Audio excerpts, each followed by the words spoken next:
नमस्कार, मैं प्रज्ञा। भारत में गौ हत्या को लेकर कानून तो हर राज्य में अलग अलग है। कुछ राज्यों में इस पर पूरी तरह से रोक है तो कुछ में आंशिक रूप से इजाजत दी गई है। लेकिन 10 राज्य ऐसे भी हैं जहां गौ हत्या पूरी तरह कानूनी है। केरल, पश्चिम बंगाल, असम, अरुणाचल प्रदेश, मणिपुर, मेघालय, मिजोरम, नागालैंड, त्रिपुरा, सिक्किम और केंद्र शासित प्रदेश लक्षद्वीप में गाय, बछड़ा, बैल, सांड और भैंस का मांस खुले तौर पर बिकता है और खाया भी जाता है। इन राज्यों में गौ हत्या पर किसी भी तरह का कोई प्रतिबंध नहीं है। असम और पश्चिम बंगाल में हालांकि फिट फॉर स्लॉटर सर्टिफिकेट के तहत उन्हीं पशुओं को काटने की अनुमति है जो 14 साल से अधिक उम्र के हों या फिर प्रजनन और श्रम करने योग्य ना हो।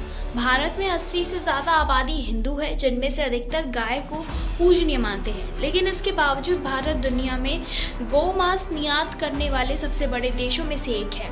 बीफ की कीमत बकरे, मुर्गे और मछली के मांस से सस्ती होती है। इसीलिए गरीब तबके, खास तौर पर मुस्लिम, ईसाई, दलित और आदिवासी समुदाय के बीच ये भोजन का अहम हिस्सा माना जाता है। इन 10 राज्यों में खुलेआम गौशत की दुकानें मिल जाएंगी, जहां बिना किसी रोक टोक के गाय और बैल का मांस बेचा और खरीदा भी जाता है। खास तौर पे पूर्वोत्तर राज्यों में आदिवासी जनजातियों की आबादी ज्यादा है, जो कि पारंपरिक रूप से गौ मांस खाने की संस्कृति को मायने रखते हैं। और कई राज्यों में ईसाई धर्म के अनुयायियों की संख्या भी अधिक है, जो कि बीफ को अपने ही आहार का हिस्सा मानते हैं। दूसरी तरफ उत्तर भारत के अधिकतर राज्यों में गौ हत्या पर पूरी तरह से प्रतिबंध है और यहाँ इसे आस्था से जोड़ा जाता है। ऐसे राज्यों में गौ हत्या करने पर कड़ी सजा का प्रावधान भी है।